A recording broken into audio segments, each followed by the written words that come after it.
Senate overwhelmingly passing a new $40 billion Ukraine aid bill. Meanwhile, President Biden meeting with the leaders of Finland and Sweden at the White House about their NATO applications. We've got team coverage. NBC News Capitol Hill correspondent Ali Raff is on the Hill, and NBC News White House correspondent Mike Memoli is in Seoul, South Korea, ahead of the president's arrival there. Ali, the Senate passed this Ukraine aid bill 86-11. Tell us what's in it and who voted against it. Yeah, Allison. Well, roughly 3 weeks after President Biden initially requested this funding, the Senate passed today this 10th aid package for Ukraine, and at $40 billion.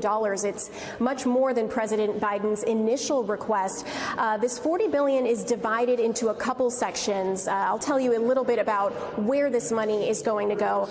There will be $19 billion in defense and intelligence support. $15 billion will go to the State Department for humanitarian and refugee aid, almost $4.5 billion to disaster aid, and $5 billion will go to the oversight of this money. As you mentioned, Allison, 11 senators opposed this bill, all of them Republicans. I believe we have a graphic here to show you exactly who those senators were, and all of them had differing reasons for why they were opposed to this bill. Some of them argued it's just too much money.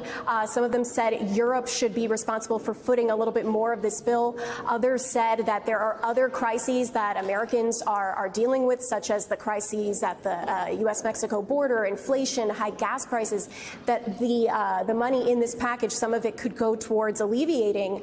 One senator, specifically Senator Rand Paul, who opposed this bill, single-handedly held up the passage of this bill for a week after he requested the assignment of an inspector general to oversee where exactly this funding would go. At the end of the day, Senate Majority Leader Chuck Schumer decided against that it should not be in the language of this legislation, and they'd move forward with this bill anyway. But despite all this, there was a success in the Senate today. This bill now heads to President Biden's desk for signature, something that he, I'm sure, has been eagerly awaiting doing for several weeks now, Allison. All right, Mike. Pardon me. Let's talk about what's going on there. Secretary of State Antony Blinken announcing $100 million new military aid for Ukraine about an hour after that Senate vote we were just talking about. What is in that new package? Yeah, and as Ali indicates, President Biden eager to sign that new aid package into law. He'll probably do so on his way here to South Korea.